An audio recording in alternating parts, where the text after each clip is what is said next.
আমাদের 2024 সালের ছাত্র জনতার যে অভ্যুত্থান, এই অভ্যুত্থানের শুরু, সেই জায়গা থেকে আমাদের কাছে তাদের যৌক্তিক দাবিগুলো সবসময় অত্যন্ত গুরুত্বপূর্ণ। আমরা সেগুলো নিয়ে সবসময় কথা বলে এসেছি।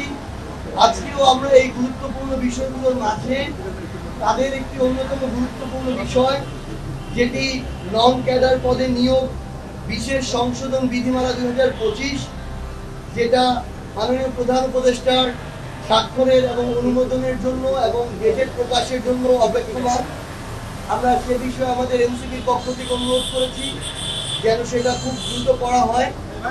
তিনি কথা দিয়েছেন যে এটা তার টেবিলে আসার সাথে সাথে আমরা প্রত্যাশা করছি আগামী সপ্তাহের মধ্যেই এটি অনুমোদন পেয়ে যাবে।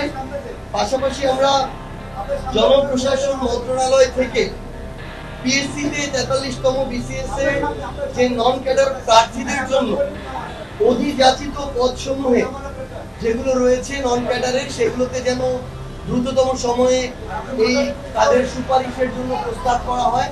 আমরা সেটা বলেছি, কারণ এটা বিশাল বড় একটা, আমরা মনে করি যে নৈতিকভাবে অন্যায় করা হয় যোগ্য মানুষদের সাথে। একজন মানুষ এবার শিক্ষা ক্যাডারে সুপারিশ প্রাপ্ত হয়েছে, পরের বার তিনি অন্য একটা ক্যাডার প্রত্যাশায় যখন আবার পরীক্ষা দেন কিন্তু পুনরায় শিক্ষা ক্যাডার পান, তখন তিনি সিনিয়রিটির জন্য পূর্বের ক্যাডারেই থেকে যান।